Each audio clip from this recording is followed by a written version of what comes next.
You want to know the strangest thing I ever saw in 22 years of working near the palace? It wasn't a protest. It wasn't a break-in.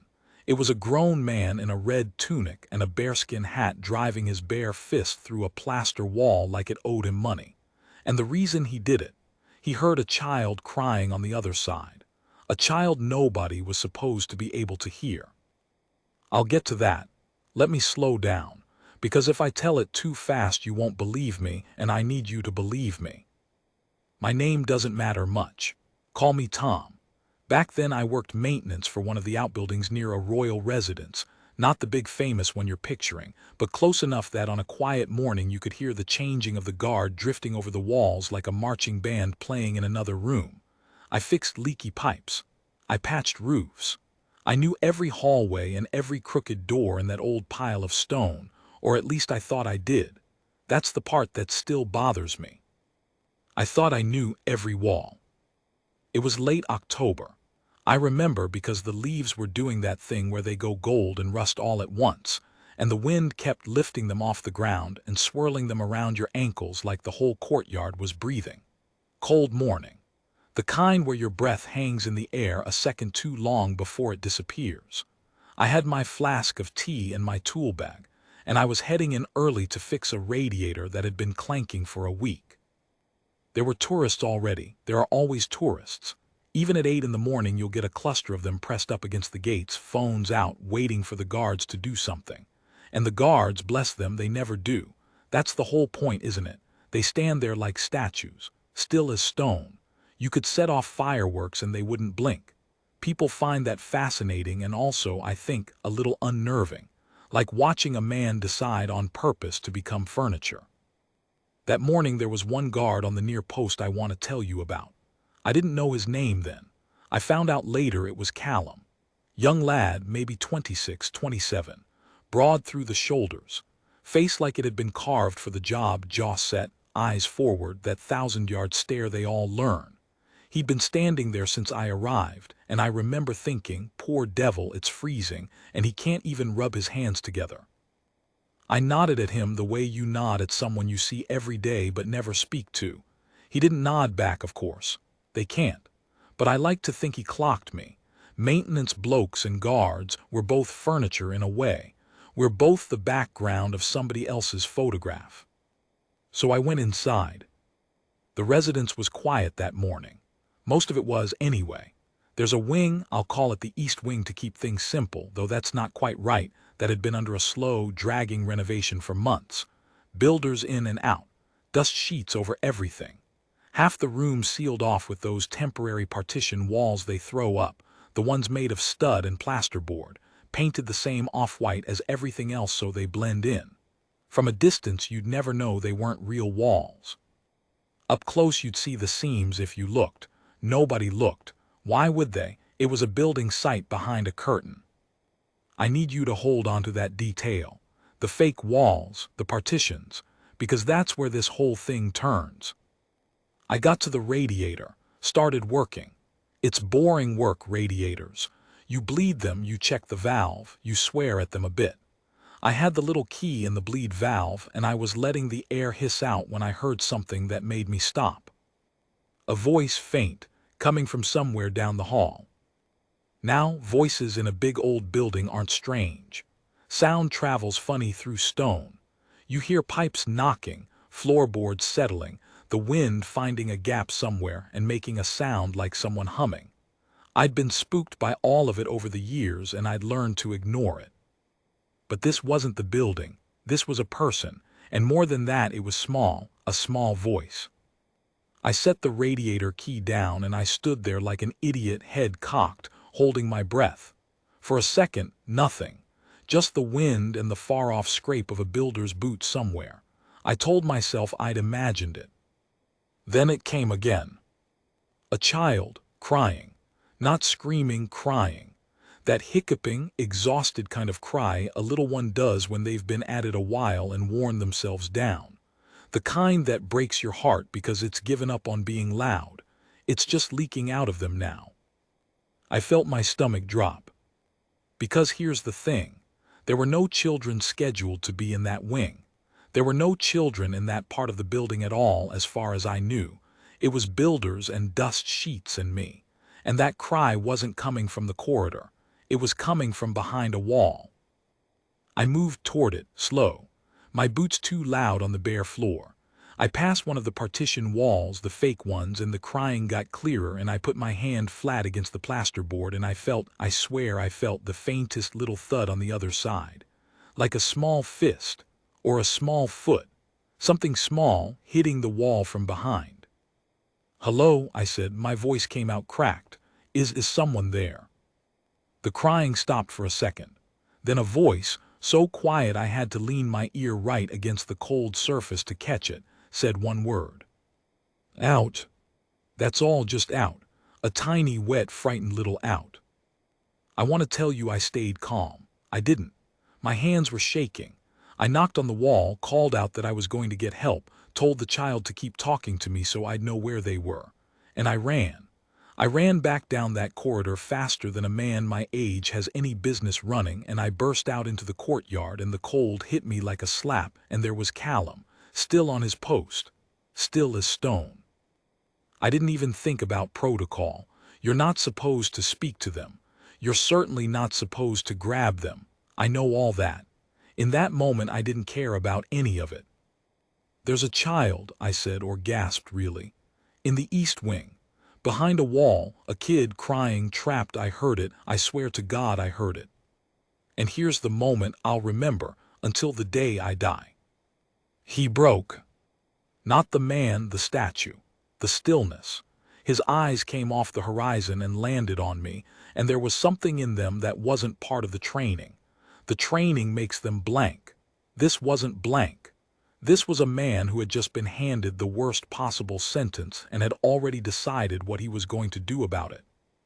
He didn't say anything at first. Guards on duty, they've got this whole chain of things they're meant to do, radios, procedures. And I could see him weighing it.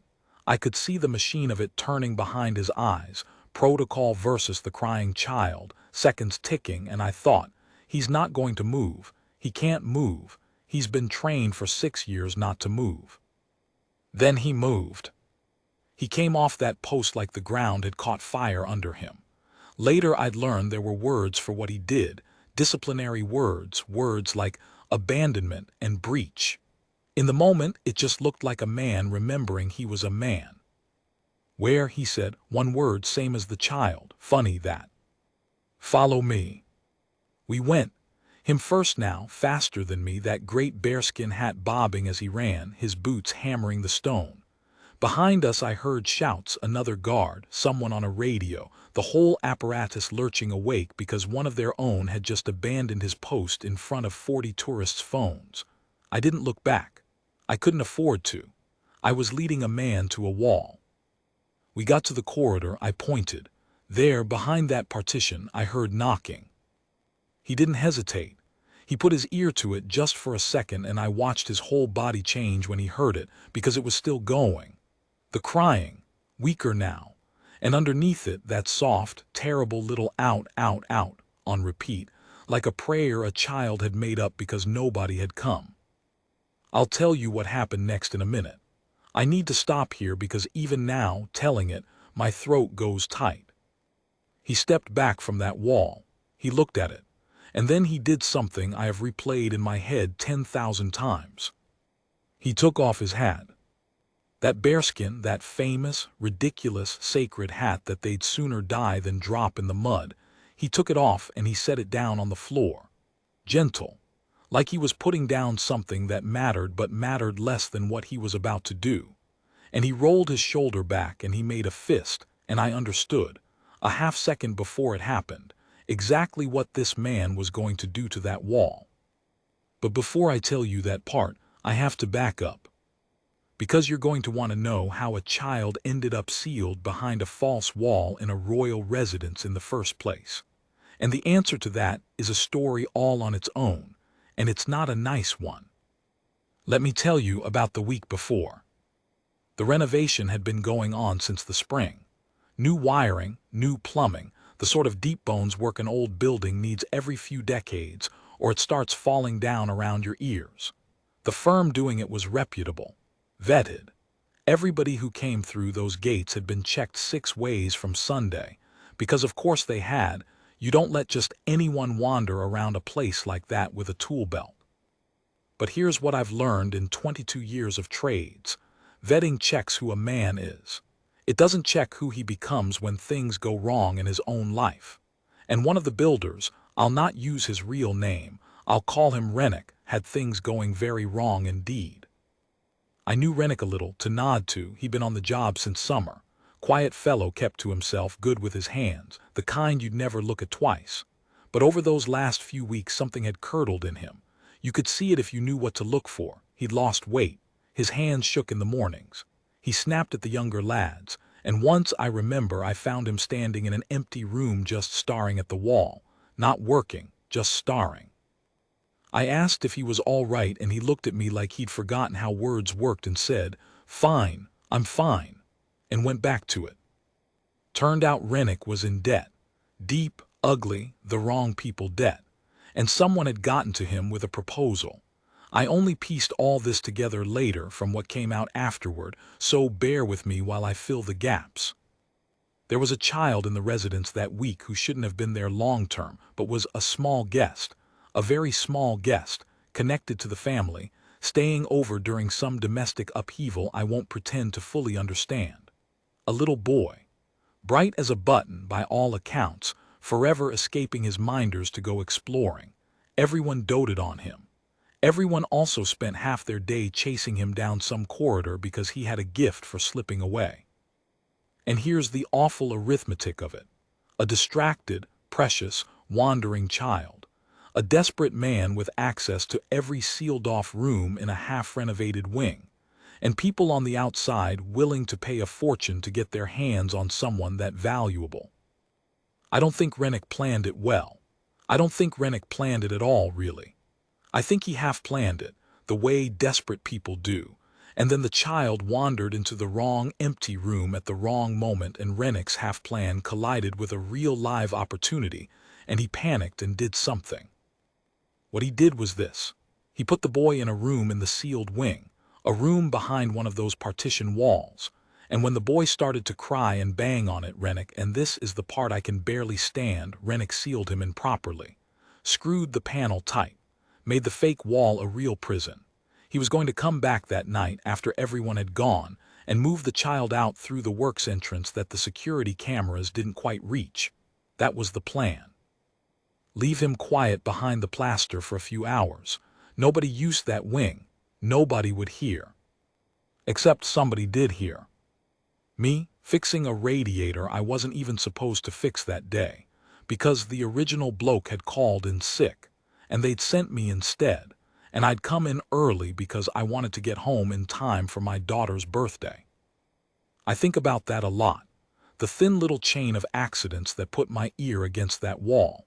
If the other fellow hadn't been sick, if I hadn't come early, if the radiator had been in any other room, if I'd had my music in like I usually do, headphones jammed in my ears against the boredom of the job, I'd have heard nothing. I'd have bled that radiator and packed up and gone home to a birthday cake, and a little boy would have vanished from a royal residence, and the whole country would have woken up the next morning to a nightmare. But I didn't have my headphones in, and the radiator was in that room, and the other fellow was sick. Sometimes I think the whole thing hung on the flu. So, back to the corridor. Back to Callum with his hat on the floor and his fist drawn back and the crying getting weaker behind the wall. I said, "Wait, there might be a proper way in, a door let me." He didn't wait. The first punch went in with a sound I felt in my own teeth. Plasterboard doesn't just crack, it sort of caves, this dry crunching give, and his fist went through it to the wrist and dust plumed out gray in the cold corridor light. He pulled back and hit it again, same spot, wider, and I saw the skin split across his knuckles, and I saw that he did not care, not even slightly, that his own blood was mixing with the white dust on the ruined plaster. "Keep talking to me," he shouted at the wall, not at me, at the child. "I'm coming, keep talking. What's your name? Tell me your name, keep talking." And through the ragged hole, a small voice, hardly there now, gave a name. The name landed in that corridor like a stone dropped in a still pond. Because it wasn't just any name. It was a name that made Callum stop for the length of one heartbeat, and then hit that wall harder than before, both hands now, tearing at the edges of the hole he'd made, ripping the plasterboard away in great jagged sheets, and I finally understood why he'd come off his post like the ground was on fire. He hadn't just heard a child. He'd recognized the voice. I'll tell you who was behind that wall and how we got him out, and what happened to Callum after in the next part. Because that name, and what it cost the man who tore down a wall to reach it, is where this story really begins. The name behind the wall was Louis. Now I know what you're thinking because I thought it too, standing in that dust-choked corridor. Half the little boys in England are called Louis. It's a common enough name. It doesn't have to mean the thing you're afraid it means. But Callum knew. That's what I couldn't understand at first. He heard that name, and his whole face went the color of the plaster he was ripping apart, and he attacked that wall with a kind of fury I've only seen once or twice in my life, the fury of a man who has understood something terrible all at once. I found out why later. Callum had done guard rotations at the residence for a year and a half, and on the quiet mornings, the boring ones, the endless standing still ones, there had been a little boy who liked to come and stare at the guards. All children do it, but this one apparently had made a game of trying to make Callum laugh, pulling faces, doing little dances, standing on one leg. And Callum, being a guard, couldn't laugh, couldn't move, couldn't even look at him. But he told me afterward that he'd started to look forward to it. That on the worst, coldest, most pointless mornings, he'd be standing there like a lump of stone, praying the little terror would come out and try to break him, because it was the only warm thing in the whole freezing job. He knew that voice the way you know a voice you've heard laughing right in front of you, close enough to touch, 100 times, and never once been allowed to answer. So when that voice came through the wall, small and broken and saying, "Out, out, out," Callum didn't hear a stranger. He heard the boy who used to dance for him, and something in him simply refused to obey any rule ever written that would keep him standing still while that particular child cried behind a wall. He tore the hole wider.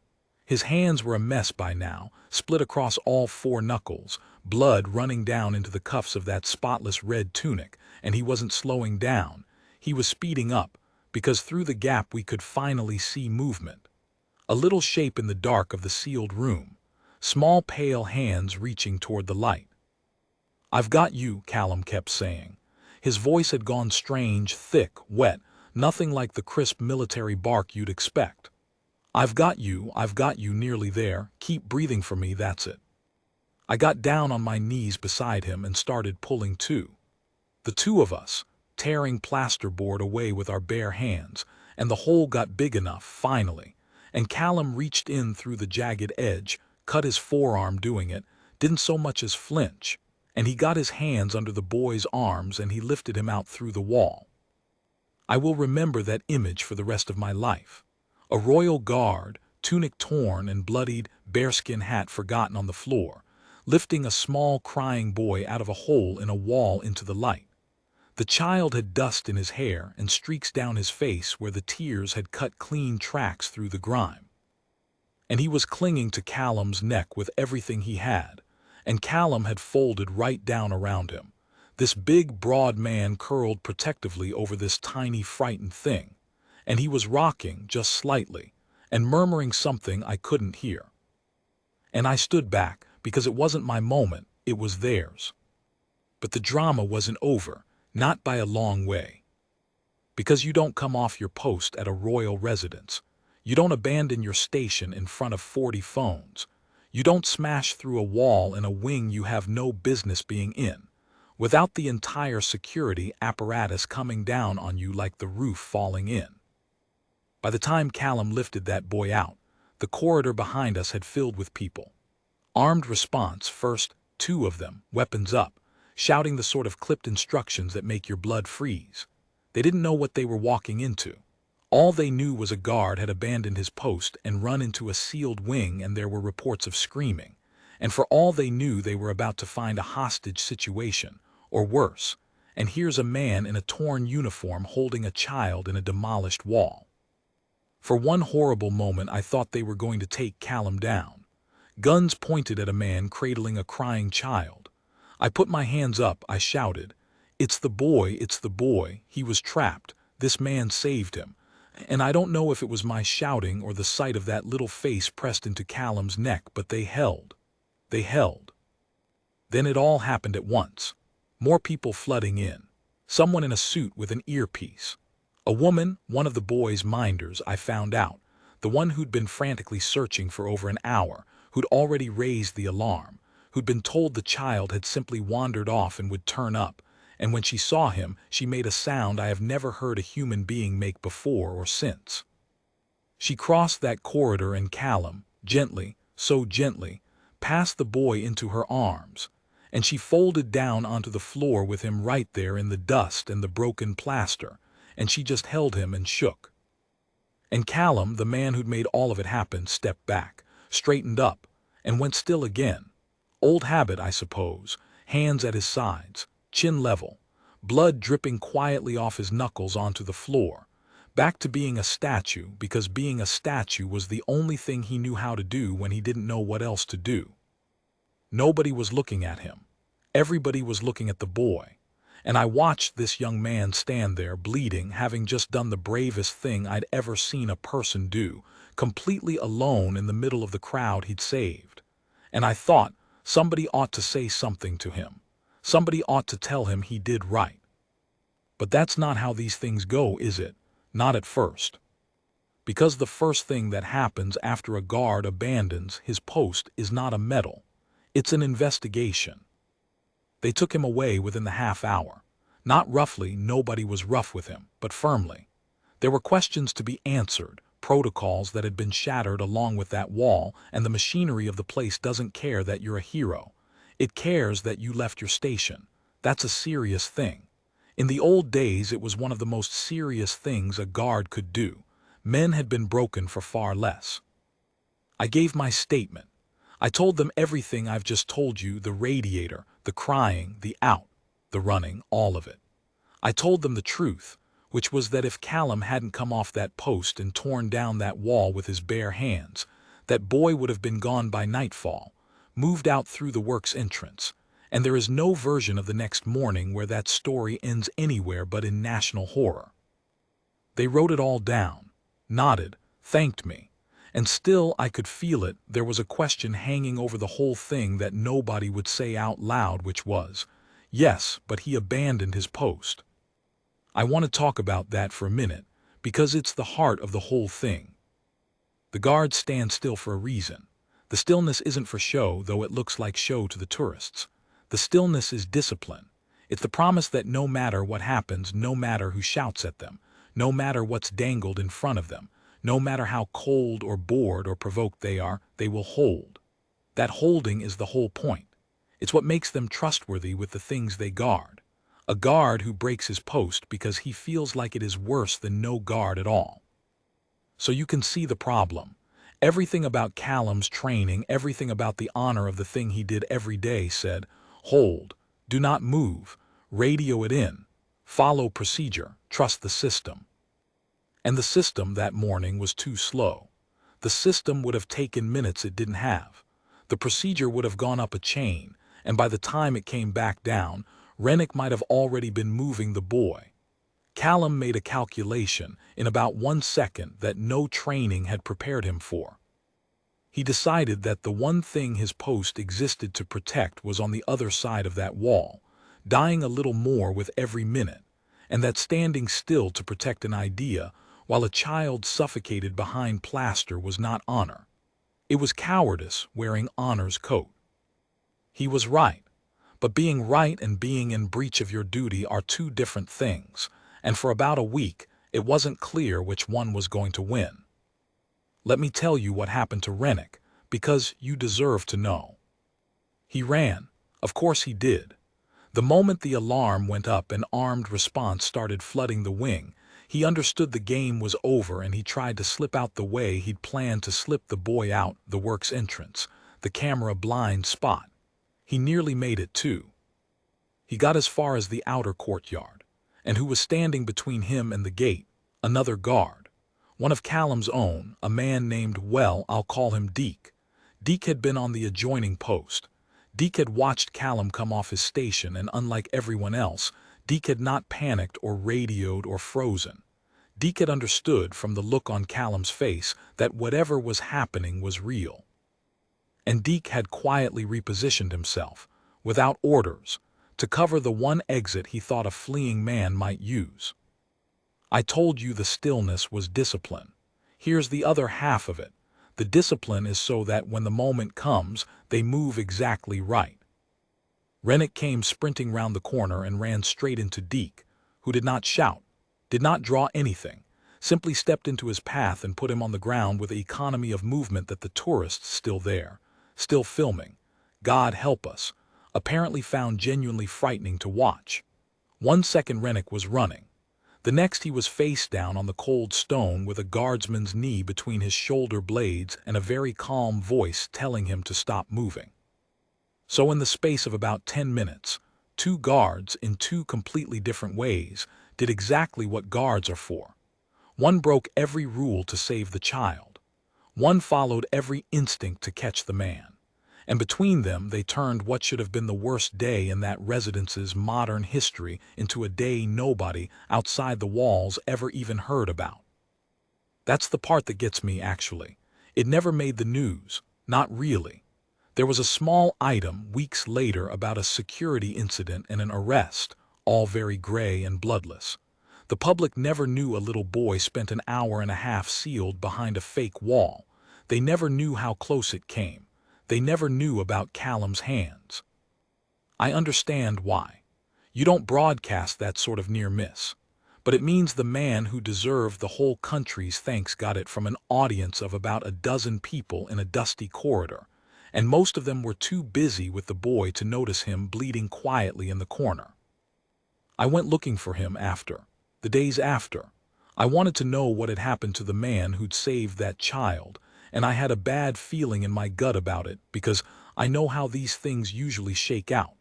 The system protects itself first. The hero gets a handshake and a black mark on his record, and everyone moves on. For a while I couldn't find anything out. Nobody would tell me. I wasn't family, I wasn't brass, I was maintenance furniture, remember. But I kept asking quietly the way you do, and eventually I heard that Callum had been suspended, pending investigation, which is exactly what I'd feared. The man tore down a wall to pull a royal child out of a kidnapper's hidey hole, and the thanks he got, at least at first, was to be sent home without his uniform, while a panel of serious men decided whether abandoning his post could be forgiven. I was furious, I'll admit it. I wrote a letter, me who never writes letters. I sat at my kitchen table with my daughter's leftover birthday cake going stale in the tin, and I wrote out everything I'd seen in my own clumsy hand, and I sent it to the address I'd been given for the investigation. I told them what I told you, that if there was any justice at all in this country, this man wouldn't be punished. He'd be honored. I didn't know if it would matter. A maintenance man's letter against decades of protocol. But I had to try. Because I'd stood in that corridor and watched a young man put his own future on the floor next to his hat and reach into a wall to save a stranger's child, and I would not, stand by and let the machine grind him down for it. What happened next, the investigation, the decision, and the thing that happened at the end that I never in 100 years saw coming, that's the last part of the story. And I promise you it's the part worth waiting for, because the ending of this one isn't sad. I wouldn't do that to you, but it isn't simple either. It's the kind of ending that stays with you. Let me tell you how it finished. The investigation took 9 days. I know because I counted every one of them. I'd become strangely invested, more than strangely, obsessed, my wife would say, and she'd be right. I kept thinking about Callum sitting at home somewhere without his uniform, replaying the whole thing, wondering if doing the only decent thing available to him had cost him the only job he'd ever wanted, because that's the cruelty of it. He'd have done it again in a heartbeat. He told me so later.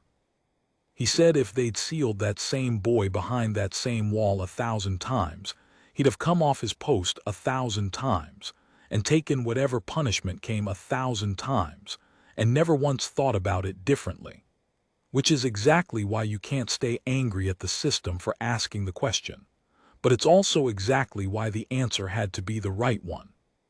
Here's what I didn't know while I was fretting at my kitchen table. Behind those closed doors, the same argument I'd been having with myself was being had by much more important people, and it wasn't going the way I feared. The thing that turned it, and I only heard this secondhand, so take it as you will, was the boy himself. The little one, Louis. Once he'd been checked over and comforted and returned to the people who loved him, once the shock had worn off and he could talk about it, they asked him gently what had happened.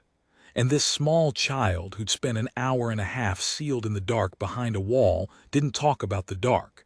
He didn't talk about Rennick. He talked about the sound. He said he'd been crying and nobody came. And then he heard a bang and another bang, and a voice on the other side of the wall saying, keep talking, I'm coming. And he said, and this is the bit that apparently went round that whole residence and put a lump in every throat it reached, he said he wasn't scared anymore after that. Because he knew the voice.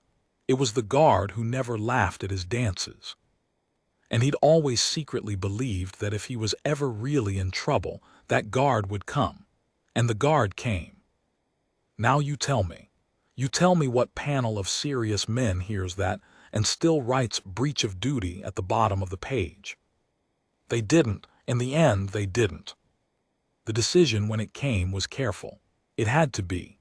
They couldn't simply say abandoning your post is fine, because it isn't, and the whole edifice depends on it not being fine. So they threaded a needle. They found that Callum's actions, while a technical breach of standing orders, represented, and I'm told this is close to the actual wording, the highest expression of the duty those orders exist to serve. That the purpose of the guard is the protection of the protected. That in the extraordinary circumstance where those two things came into conflict, the letter of the post and the life it existed to shield, he had chosen correctly, and at great personal cost, and with no thought for himself. He was reinstated, fully, not a mark against him, and there was something else, something quieter that I think meant more to him than any of it. They gave him back his hat. The bearskin, the one he'd set down on the floor of that corridor before he went to work on the wall. It had been taken into evidence, if you can believe that, bagged and tagged like it was part of a crime scene, which I suppose technically it was. And when they gave him the all clear, they returned it to him personally. Cleaned. Restored. And I'm told the man who handed it back to him said something along the lines of, a guard is measured by what he'll set this down for. And then, apparently, couldn't finish the sentence, and just shook Callum's hand instead. I met Callum properly about 3 weeks after the whole thing. Not in the residence, outside it, in a little cafe down one of the side streets, the kind of place with steamed-up windows, and a woman behind the counter who's worked there since before you were born.